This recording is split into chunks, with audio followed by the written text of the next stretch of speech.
India की economy को आज एक नई स्पीड मिल रही है,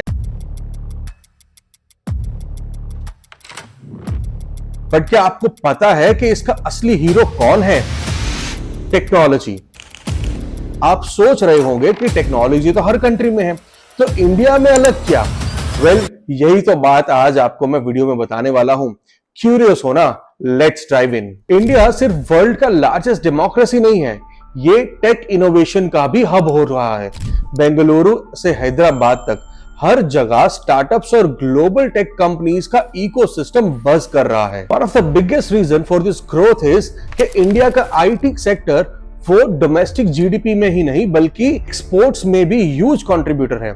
फिस्कल ईयर 2021 तक ये सेक्टर $45 बिलियन का डोमेस्टिक रेवेन्यू और $150 बिलियन का एक्सपोर्ट रेवेन्यू जनरेट कर रहा था, और ईयर 22 आते आते ये $227 बिलियन तक पहुंच गया with $177 billion of export revenue. But क्या ये ग्रोथ सस्टेनेबल है? क्या इंडिया का टेक जो बूम कर रहा है वो इतना यूनिक क्यों है? सब कुछ शुरू हुआ था 90s में, जब इंडिया Y2K प्रॉब्लम को सॉल्व कर रहा था। अब ये Y2K प्रॉब्लम क्या थी? इन ईयर 2000, जब 1999 से 2000 में ईयर कन्वर्ट हो रहा था, तो कंप्यूटर्स जनरली जो इनपुट लेते थे वो YY MM DD, मतलब जो ईयर के वैल्यूज हैं उसके लास्ट के 2 डिजिट यूज करते थे। तो 99 तक तो प्रॉब्लम नहीं था, लेकिन जैसे 2000 होने वाला था तब उसे 00 एक्सेप्ट करने थे। अब ये एक बहुत बड़ा प्रॉब्लम हो गया था कंप्यूटर इंडस्ट्री में, क्योंकि 1900 के अंदर भी 00 आएंगे, 1800 में भी 00 आएंगे और 2000 में भी 00 आने वाले हैं। तो ये जब 00 है तो 00 किस चीज के लिए है? इसको सॉल्व करने की एक पहल हमारे देश ने की, और तभी से एक गुड न्यूज आई, हम एक आउटसोर्सिंग डेस्टिनेशन बने। इन्फोसिस, TCS, ये सारी कंपनीज ने अपनी आईटी सर्विस को आउटसोर्स करना शुरू कर दिया Y2K प्रॉब्लम सॉल्व करते करते। TCS और इन्फोसिस जैसी कंपनियों ने एक फाउंडेशन बना दिया था, बट अब स्टार्टअप्स जैसे कि ज़ीरोधा और रेजरपे ने भी इनोवेशन करनी शुरू कर दी थी और अपने नेक्स्ट लेवल में पहुंच रहे थे। और देखा जाए तो 2023 तक आते आते आईटी इंडस्ट्री ने अपना टोटल रेवेन्यू $245 बिलियन तक पहुंचा दिया था, जिसमें $194 बिलियन तो एक्सपोर्ट्स का हिस्सा था। ये तो सिर्फ शुरुआत है।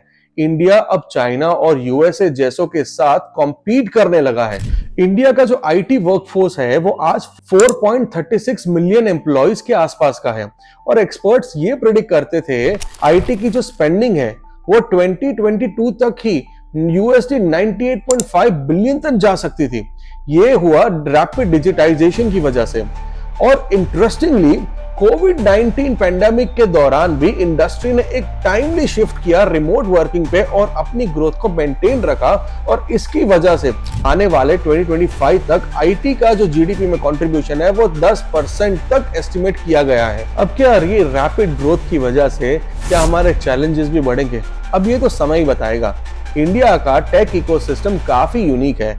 एक तरफ हमें यंग वर्कफोर्स का एडवांटेज है, और दूसरी तरफ अर्बन रूरल डिवाइड वो इंडिया के डिजिटल इंफ्रास्ट्रक्चर की कमी के चैलेंजेस क्रिएट करता है।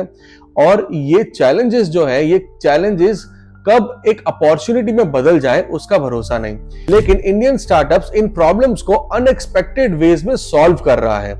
जियो का ही एग्जांपल ले लो। एक टेलीकॉम कंपनी होने के बाद उन्होंने इंटरनेट को डेमोक्रेटाइज करके पूरे एक डिजिटल इकोनॉमी का फाउंडेशन ही सेट कर दिया। बट इनोवेशन का एक और बड़ा डायमेंशन है इंडिया का ग्रोइंग डेटा जनरेशन। आज हम दुनिया का लार्जेस्ट डेटा जनरेटर बन रहे हैं, thanks to tech savvy population. सबके हाथ में वो मोबाइल है और जहां पर लोग डेटा क्रिएट करे जा रहे हैं। एग्रीकल्चर में ड्रोन्स और एआई का यूज हो रहा है, और निंजा कार्ड जैसे स्टार्टअप्स फार्मर्स को डायरेक्टली मार्केट से कनेक्ट कर रहे हैं। अब एडटेक्स प्लेटफॉर्म जो है वो स्टूडेंट्स को रिमोट एरियाज में भी एक्सेस कर रहे हैं। वो कोशिश कर रहे हैं कि वो रिमोटेस्ट स्टूडेंट तक पहुंचे। लेकिन एक बड़ा क्वेश्चन ये है कि क्या ये ट्रेडिशनल स्कूलिंग को रिप्लेस कर देगा? उसका जवाब तो टाइम ही बताएगा। इंडिया के यूपीआई सिस्टम के थ्रू हर महीने 8 बिलियन ट्रांजैक्शन होते हैं। ये स्केल सिलिकॉन वैली को भी शर्मिंदा कर देता है। अब अगले 10 साल वो बहुत ही क्रूशियल हैं। डिजिटल इंडिया में मेक इन इंडिया जैसे इनिशिएटिव्स गवर्नमेंट को फुल फोर्स में इंप्लीमेंट करने हैं। लेकिन एक्साइटिंग बात तो ये है कि deep AI tech startups ethics और क्वांटम कंप्यूटिंग में भी काम कर रहे हैं। अगर हम स्किलिंग गैप्स एड्रेस कर दें और बिजनेस फ्रेंडली पॉलिसीज इंप्लीमेंट करें तो इंडिया अपना टेकेड मतलब टेक्नोलॉजी डेकेड डिफाइन कर सकता है और एक ये नए हाइट्स तक पहुंच सकता है। अगर आपको ये वीडियो इंफॉर्मेटिव लगा तो जरूर इसे लाइक करें, अपने दोस्तों तक शेयर करें और बहुत सारे टेक इनोवेटर्स तक इसे पहुंचाएं ताकि उनका योगदान इस देश की ग्रोथ में बढ़ के जोरों से आए।